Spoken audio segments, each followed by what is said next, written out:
divorce rate for first marriages, second marriages fail at an even higher rate and sooner. It's a mess. It's a flipping mess.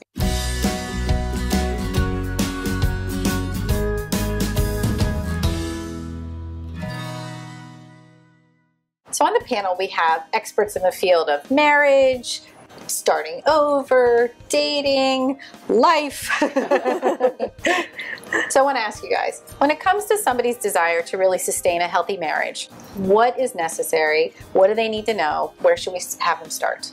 I want to start with finding love, since that's what I help people do. So in terms of finding love, there's 3 common ways that I think people get in their own way, really, in that. And so one is blind spots and limiting beliefs.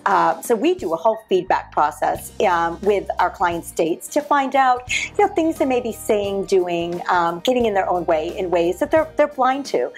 Sometimes that reveals limiting beliefs as well. A limiting belief is something, all men are X, whatever, all men are jerks. Okay, the problem with that, the problem with having a belief like that, the reason it really gets in our way is our beliefs are really creating our reality.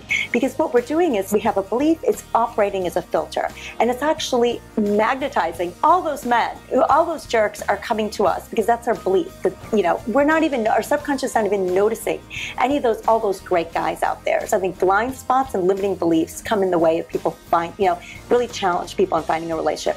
Another way is a mile-long checklist of what we're looking for in a partner. Okay, to me, what this represents is really a failure in distinguishing between needs and wants.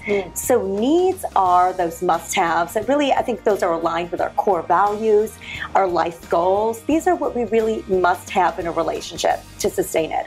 Our wants can be things like hair color, height, different things that, kind of icing on the cake. These would be nice to have. The problem is when our wants overtake and our wants end up limiting our pool of possibilities.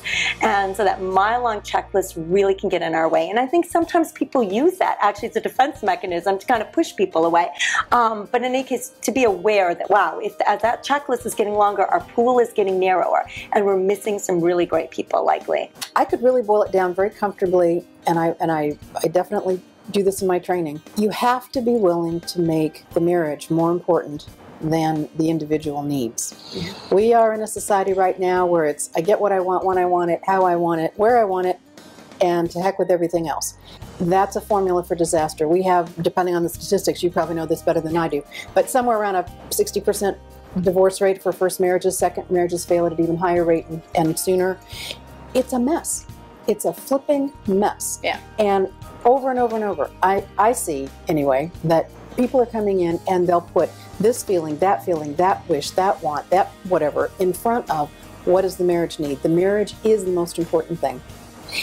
I tell people if you just look at the little candle lighting ceremony people do at a lot of their weddings, where the little bride walks up with her candle and walks up with his. Well, I give them a 25-point bonus question. Points don't count, they just get them anyway. What happens when you light the big candle? You see as you blow the other 2 out. What does that mean? That means that, sure, you can be individual, but if something affects the marriage in terms of what you like or what you need or what you want, gotta go. Marriage comes first. Well, I think that's really important to remain connected with your spouse. I think that's, or your partner, whatever stage of relationship you're in, is the connection.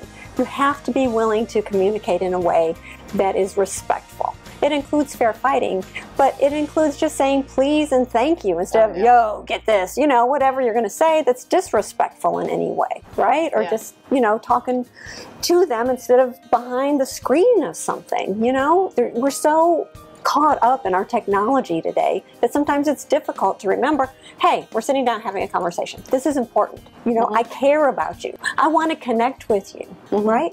And then what do you connect about? Well, you connect about everything in your day, right? You connect about things in your lives.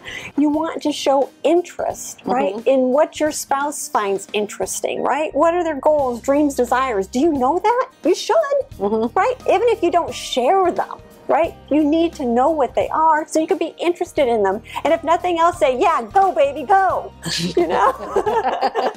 That's such a great point. When I realized, after seeing a whole bunch of people, that when I asked most women, even those who've been married 20 years, what's the most important thing to your husband? Do you know it isn't 1 out of 20 that can answer that, if that. Seriously. Yeah.